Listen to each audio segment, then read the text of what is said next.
morning, Michael. Morning, Nathan. Happy Tuesday, man.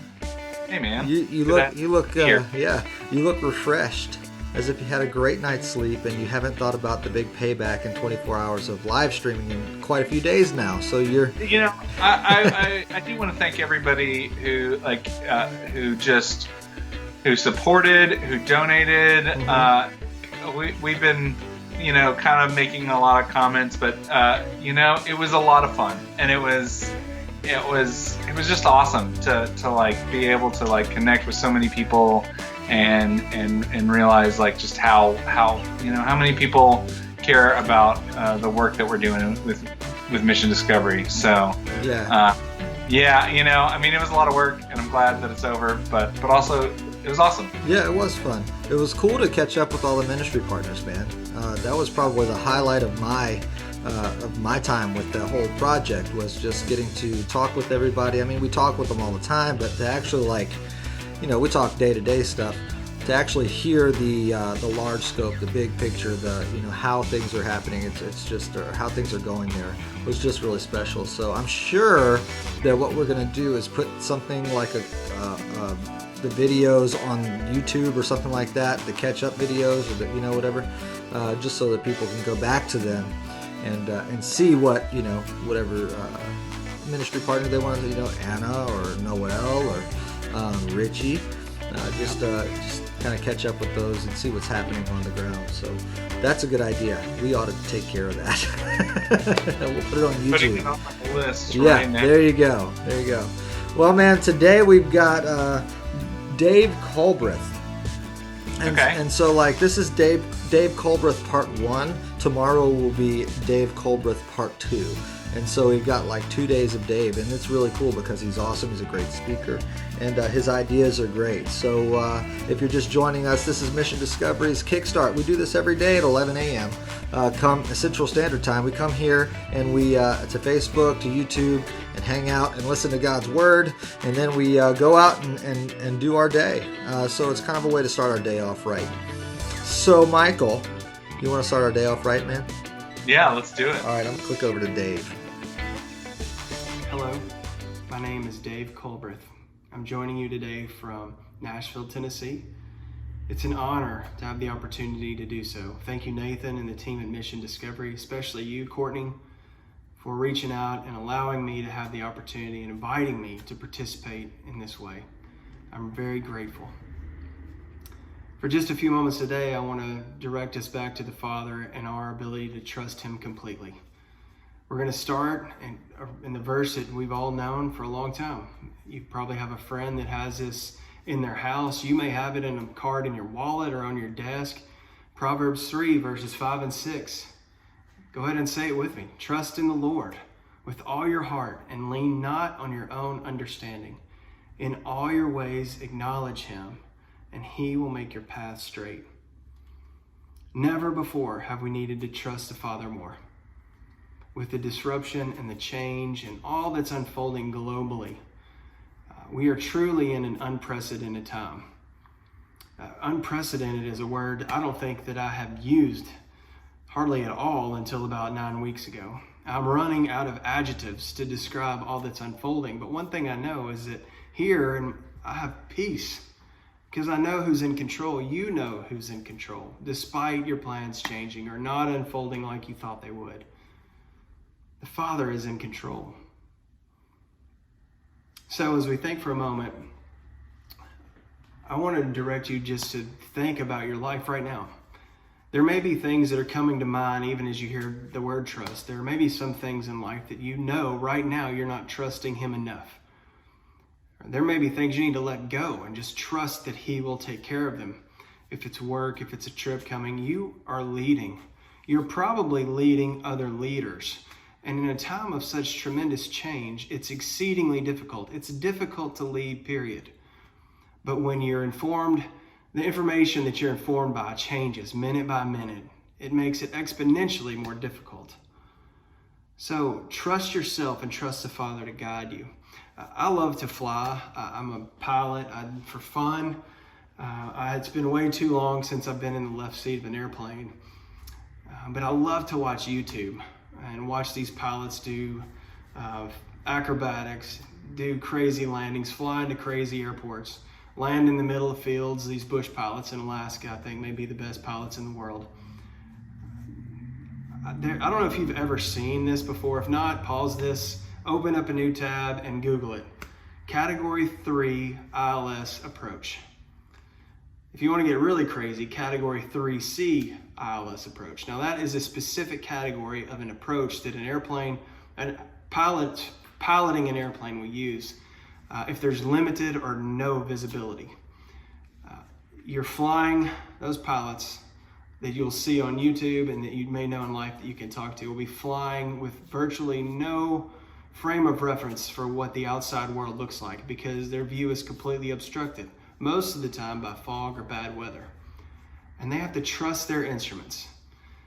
They have multiple souls, sometimes hundreds of souls on board. They can't see out the window.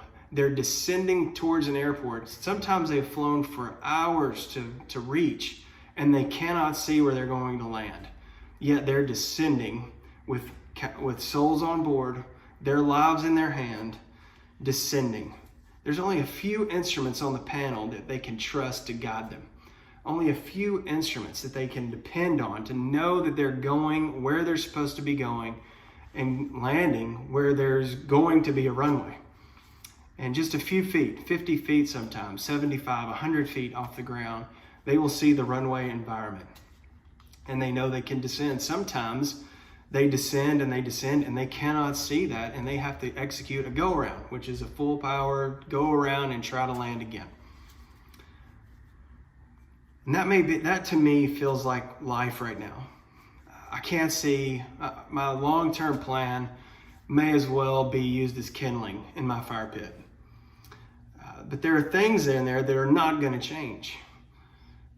There's things in your ministry, in your organization, that you know are going to always be the constants. But there's going to be, the way that you're going to get from A to B is probably going to be way different now. And that's okay. In fact, it's exciting, because we know who's in control. We know where our trust is. We know the instruments on the panel that we're looking at. Jesus is still the way. He is still alive and at work. He will still use all things for his glory. We are in this race. We're going to finish it well. We're going to live our lives in a manner that honors Jesus. We're going to lead our teams, our families well, because we are trusting the Father to guide us through this. And what more can we do now besides do the best we can and place our trust in him?